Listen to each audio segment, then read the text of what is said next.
Martyrdom of Diwan Singh Kalapani. It was the Pacific War. 20,000 Japanese soldiers landed at different places in South Andamans on March 23, 1942. There was no resistance from the local population, and within 3 hours they were in complete control of the islands. A big crowd gathered at the jetty to welcome them. The Japanese used those that were there to welcome them, as laborers for unloading arms, ammunition, and stores. The same afternoon, a different group of soldiers pounced like hungry wolves on shops, looting everything they could lay their hands on. Some of the groups entered the most populous area of Aberdeen, and indulged in looting and taking liberty with the women. The inmates looked at them helplessly with dazed eyes.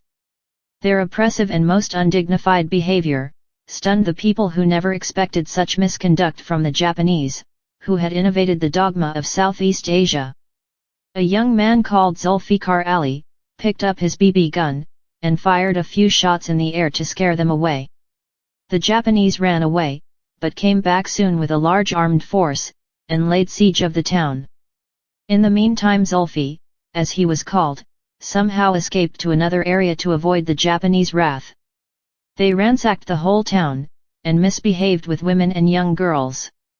They asked the villagers to produce the boy next morning, failing which they would have to face the consequences.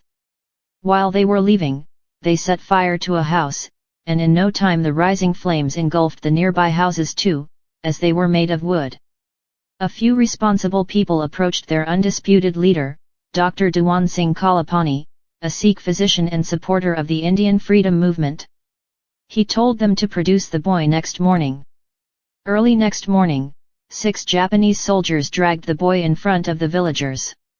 He was beaten, kicked, and fiercely thrashed till he was unconscious. Again they lifted this half-dead boy, broke his joints and bones, and made him the target of bayonet charge. His grave in Port Blair will forever remind us of the butchery of the Japanese soldiers.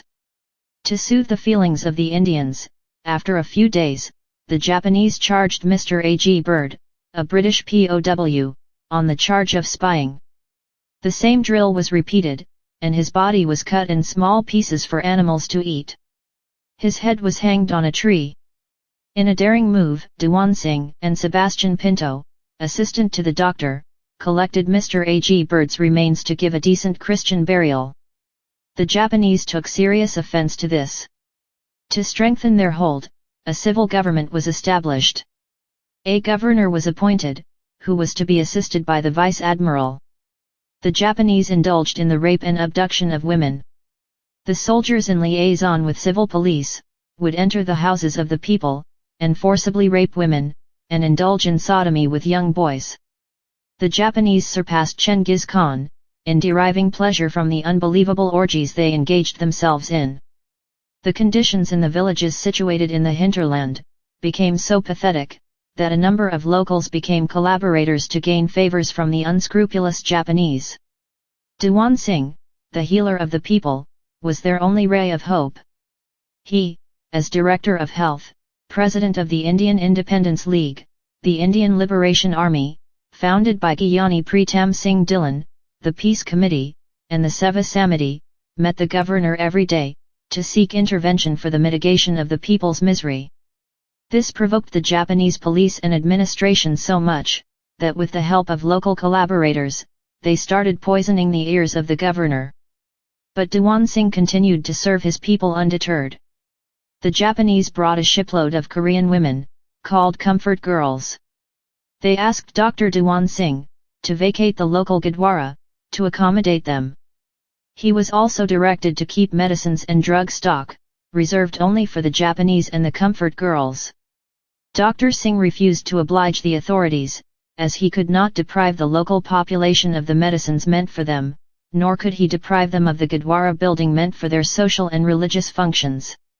The Japanese, quite naturally, turned hostile towards him. Japanese warships and their supply lines were frequently rammed down by the Allied planes. The Japanese suspected the hand of Indian spies behind some of these attacks. It gave rise to a situation of conflict between the native population and the Japanese, who let loose a reign of terror on the natives. To further strengthen their hold, and to create fear among the people, the Japanese arrested 8 Indian officials in the first spy case in October 1943. They were tortured and beaten for a number of days to extract false confessions. After they confessed, they were starved and taken to an isolated place. They were forced to dig a trench, and buried alive up to the waist. The soldiers then struck them in their head, eyes, and waist, with their bayonets, then sprayed bullets till they were dead. Diwan Singh lodged a strong protest with the governor and the vice-admiral. To silence him, the peace committee was dissolved. Diwan Singh was arrested on October 23, 1943. On entering the jail, he was jeered, abused, and beaten mercilessly. In a week's time, all his 2,000 associates who were the members of the Peace Committee, the Indian Independence League, the Indian Liberation Army, the Seva Samiti, and the Punjabi Society, were also arrested and huddled in the jail. The Japanese beat and tortured them with water treatment, electric shocks, hanging them upside down, and burning heaps of paper under their thighs. A very large number of them died, some committed suicide, and a few made false confessions to save their lives. They were taken to a far-flung place, killed, and buried. Diwan Singh was brutally tortured for 82 days, a parallel of which is rare to find in human history. He was hung with his hair from the ceiling. At other occasions, his ankles were tied to the ceiling, water was pumped through his mouth and nostrils, and he was tied to a stake, and his bones were crushed and subjected to electric shocks.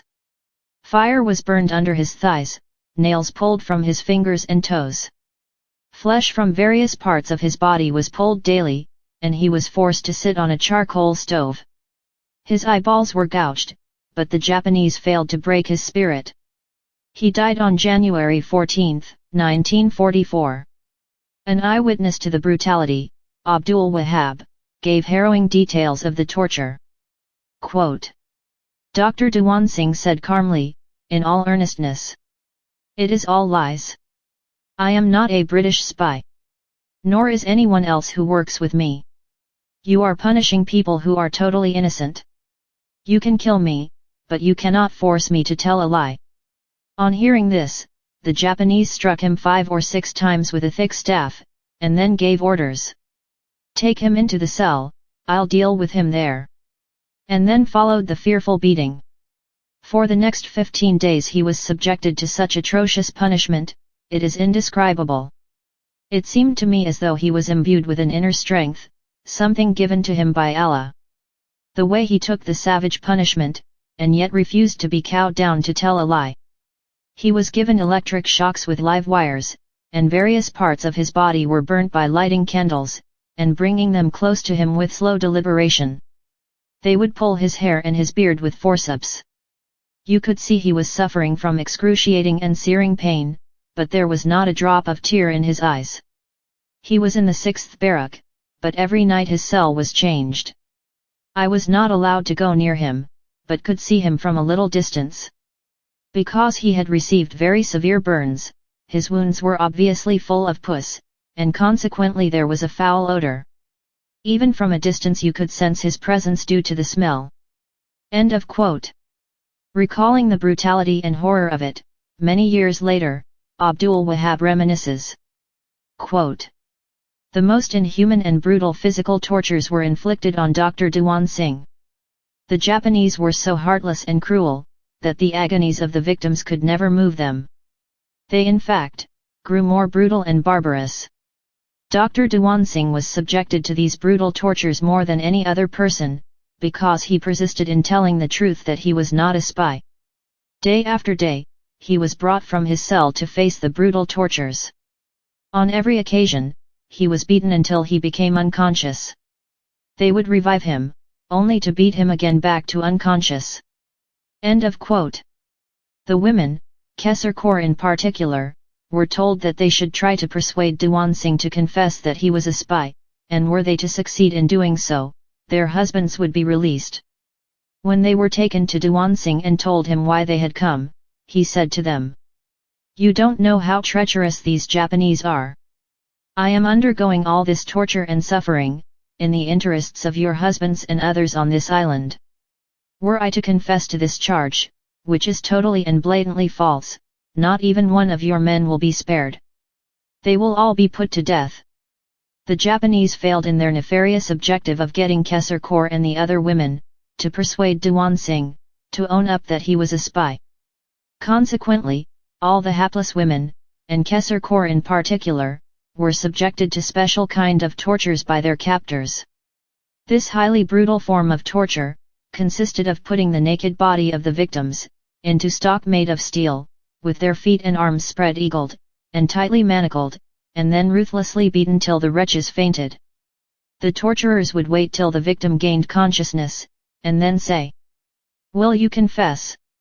Since the question of confession did not arise, as there was nothing to confess, the treatment would be repeated. Time and again, it would be supplemented with piercing the flesh of arms and legs with sharp instruments, and then sprinkling salt on the raw wounds. And when the unfortunate person would scream in sheer agony, the perpetrators would howl with laughter. This specialized variety of torture was reserved for a chosen few, and Diwan Singh in particular. Kesar Kaur too had a dose of it. She however withstood stoically and continued to repeat, whenever she gained consciousness, "I'll not tell a lie. Even if you kill me. Diwan Singh is like a father to me. And I know that he is not a spy." The Japanese and their underlings' next step was to go and arrest Kesar Kaur's husband, Banta Singh. He was also subjected to the same kind of torture, but he too stood firm. Then they took Kesar Kaur to Diwan Singh's cells, and right in front of him, she was denuded and put into the stock, given vicious thrashings, and made to suffer every kind of indignity. The brave women remained intractable.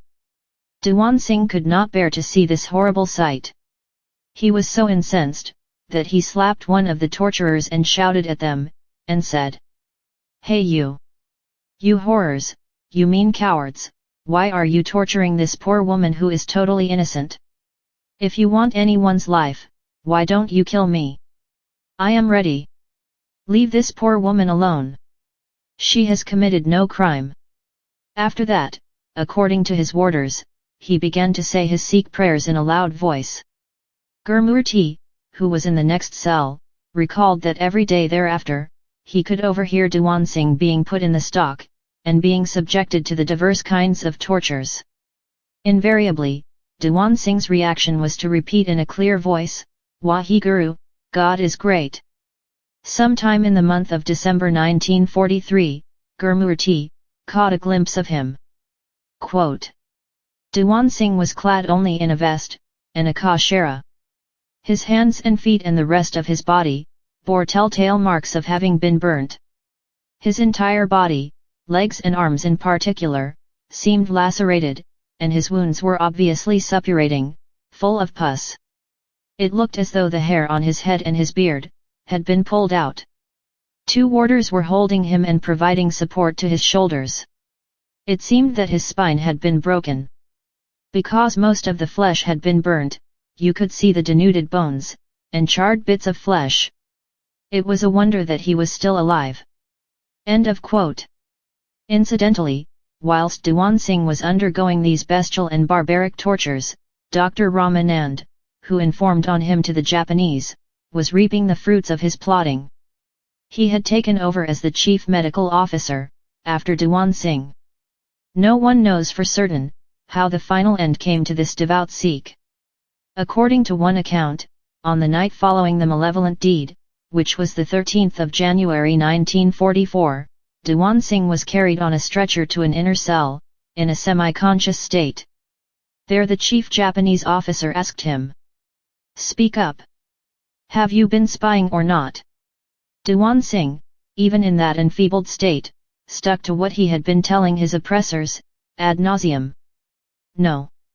It is all lies, all lies." The Japanese officer was so infuriated, that he picked up an iron rod, and kept on striking Diwan Singh even after he was dead. According to another version, the Japanese officer directed his Indian underlings, to put Diwan Singh's half-dead body on a steel chair, and light a fire under it. And that is how it all ended. His body was literally charred to death. Yet, as testified by one of the warders who claimed to be present, Diwan Singh did not utter a single cry. Thus on the baleful night of the 13th and 14th, January 1944, Diwan Singh, shed his mortal clay.